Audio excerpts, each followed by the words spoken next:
शेतकऱ्याच्या पोरांनो, निराश होऊ नका. येणारं युग आपलंच आहे, विश्वास ठेवा. तुमची बलस्थानं ओळखा.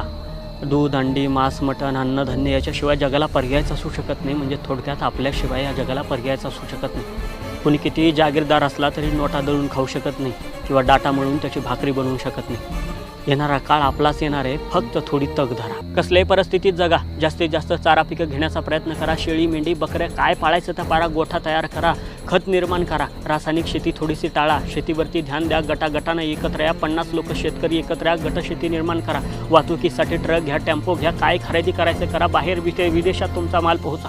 गावकी भावकी, हेवे दावे, गावातले भांडणं बांधावरनं भांडणार, जाळ करा या गोष्टीचा. गावातलं राजकारण पेटून द्या. काही घेणं देणं नाही. स्थानिक प्रतिनिधी, साहेब, आमदार ह्या त्या गोष्टी जशी काशी करायची करून द्या. ह्यांना काही घेणं देणं नाही. यांच्या नादाला लागू नका. आपल्याला स्वराज्य उभं करायचं आहे. फक्त या गोष्टीवरती ध्यान ठेवा. आणि शेतकऱ्याच्या पोरांनो, हातातलं तेवढ्या मोबाईलचा जाळ करा. अरे महत्त्वाची माहिती ठीक आहे, पण तासनतास त्याच्यावरती झटत बसायचं, काहीतरी पाहत बसायचं, जिकडं नाही तिकडं डोकं लावायचं, स्वतःचं डोकं हँग करून घ्यायचं. कवर चालणार आहे या सगळ्या गोष्टी.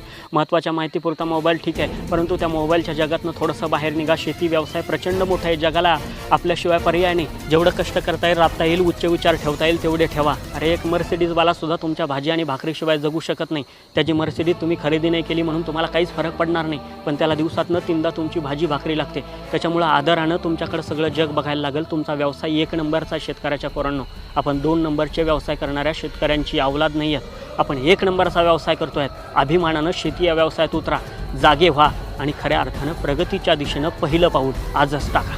खिंडार पडू दे, अंधार सरू दे, उजेड पडू दे तुझा. नशिबचा बर काढीत मागर, फिरल मागन तुझ्या. होईल दिवस तुझा उद्याचा, होईल दिवस तुझा.